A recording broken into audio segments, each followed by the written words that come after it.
You're listening to Level Up with Wondr, a podcast where we take listeners on a journey through the exciting world of gaming, tech, and innovation. Join the Wondr Nation team as we talk with a diverse group of pros who have taken their skills to the next level. Hello, and welcome to another episode of Level Up with Wondr.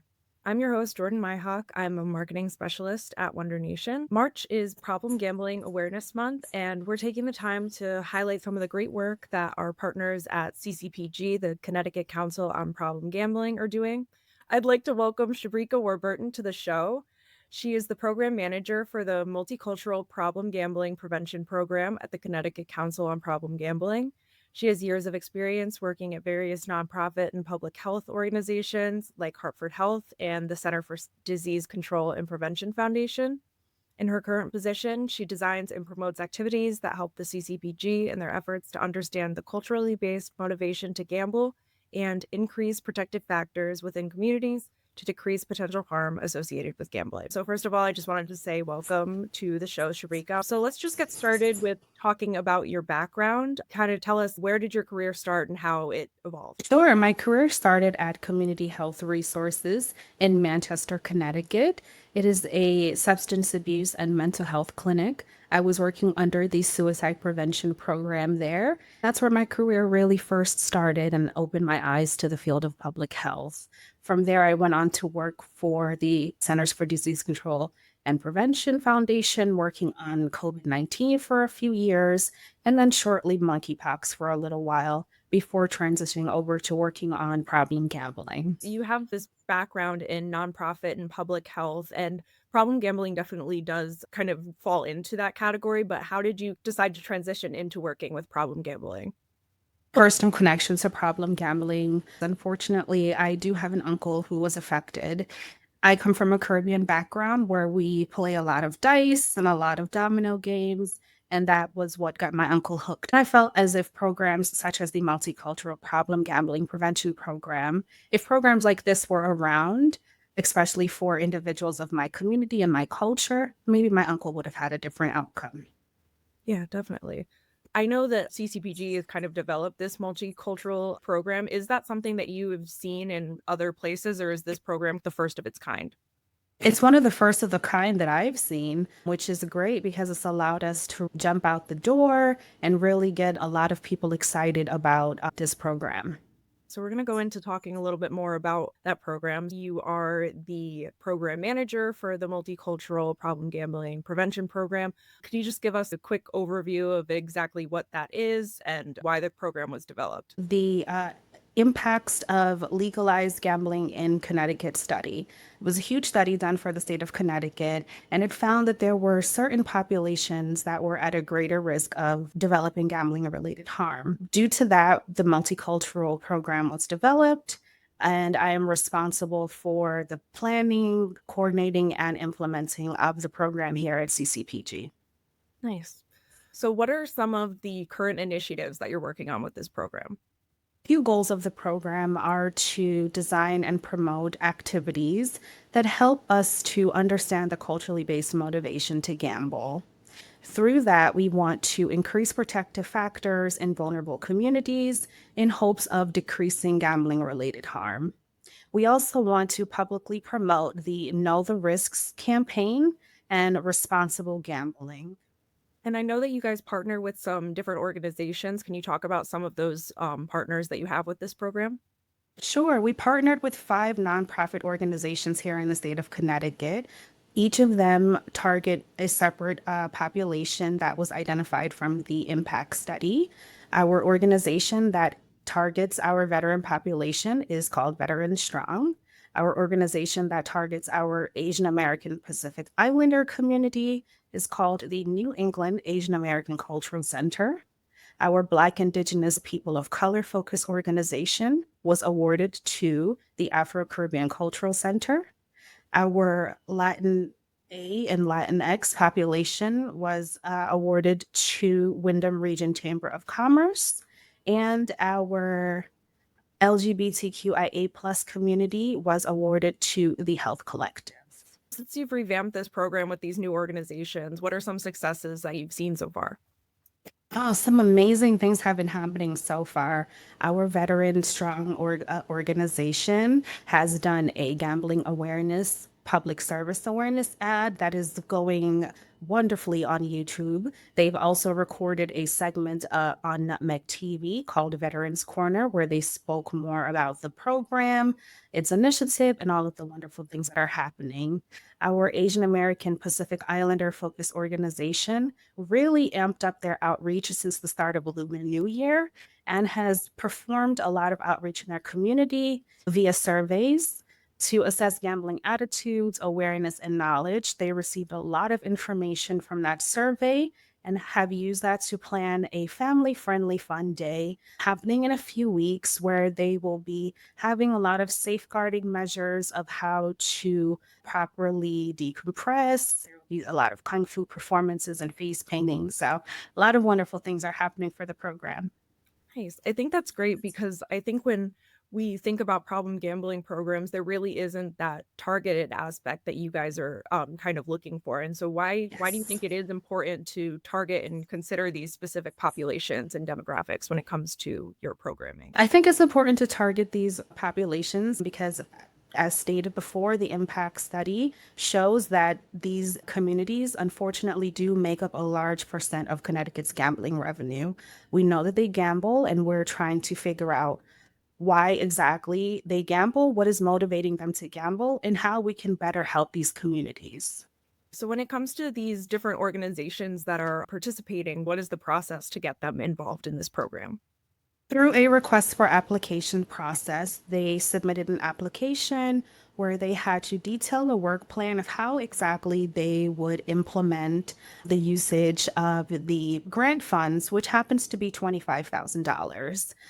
In their work plan, they detailed how exactly they would interact with these communities, how they would target these communities, and how they would host the community conversations about gambling, and how they would plan and implement activities to also raise awareness in these vulnerable communities. Nice. So is that something that is going to change year after year, or are you locked in with these companies for a specific amount of time? These specific organizations receive the grant funds for 1 year. The program has guaranteed funds for 3 years. However, hopefully, with the continued wonderful things that are happening, we can increase the grant years. For community organizations that might be interested in participating in this program in the future, what do you think makes an ideal partner and what are you looking for in that application process?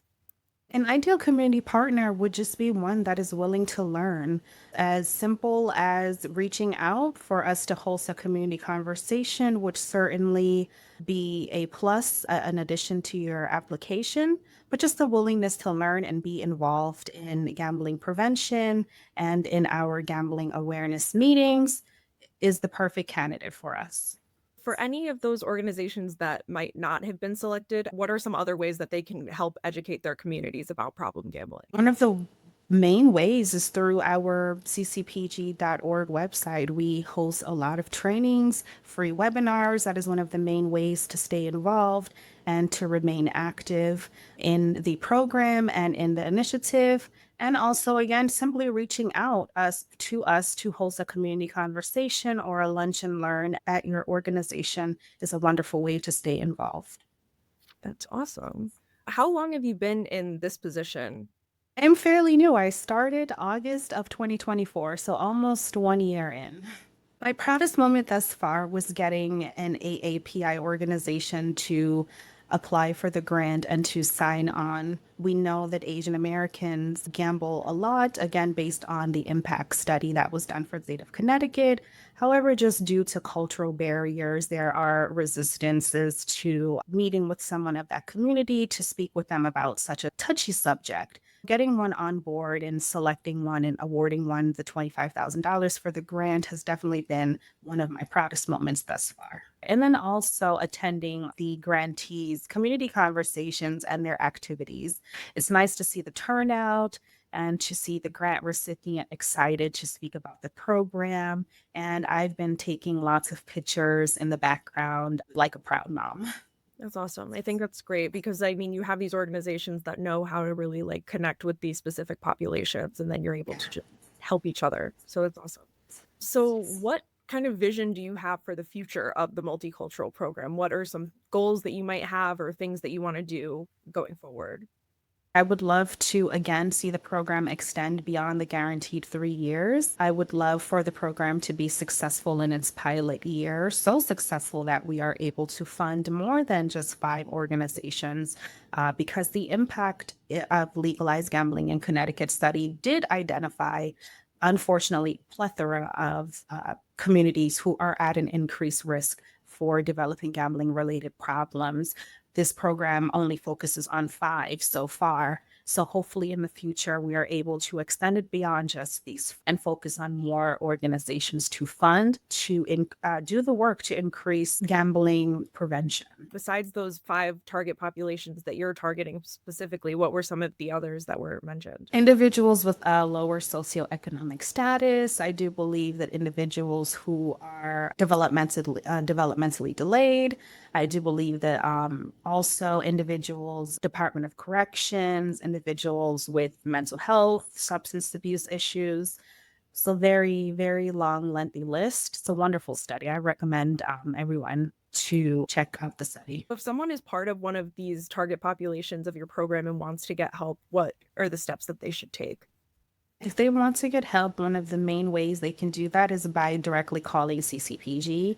Our number is directly on our website. We are available via call, chat, or text. There is someone to answer the phone 24/7. And what I love about our hotline is that the individuals who answer are in recovery themselves. They have lived experience, so they really can connect with someone calling on a one-on-one basis, on a personal basis, and direct them to the appropriate treatment facility. That's awesome. I think that can be like really comforting, especially too, Yes, to have somebody who understands and not feel judged when you're taking that step to get help.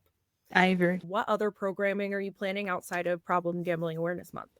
Well, we just had our wonderful PGAM kickoff at the end of February. I believe we had about 60 plus attendees at Gaylord Hospital, which was wonderful. We gave program updates and we had some individuals with lived experience, family members of individuals come and speak as well, because we know based on data, a person with a gambling problem affects roughly 7 to 20 other people. So we thought it was important to also highlight family members of individuals going through things as well.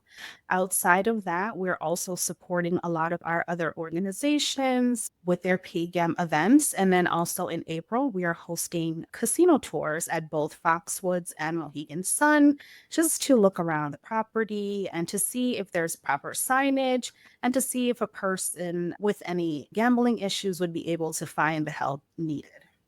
There's some other organizations that you're working with for Problem Gambling Awareness Month. What are you doing with them specifically? We're providing support to other organizations such as our regional gambling awareness teams. There are 5 different regions in Connecticut. So each member of CCPG is going to a separate region to help out the awareness coordinators in that region, just to help boost audience rapport and to have a well-attended event. So do you see any differences between the different regions of Connecticut when you're like talking to different people in those spaces about problem gambling? Are there any, I guess, geographical or regional differences? I do see a few differences. Some regions are closer to the casino, obviously, so that makes a bigger impact. Other regions that are a bit separate, I do notice that their betting tends to be more scratch offs, or they kind of tend to do local betting among groups or amongst friends. So the types of betting definitely varies depending on which region of Connecticut you are in. Yes. Speaking of differences, when you are looking at the different target groups in your multicultural program, are there also differences with their behaviors and how they bet or gamble? Yes, absolutely. I've learned so much about the different types of betting across different cultures. Again, I come from a Caribbean background, so we're very big on dice and domino.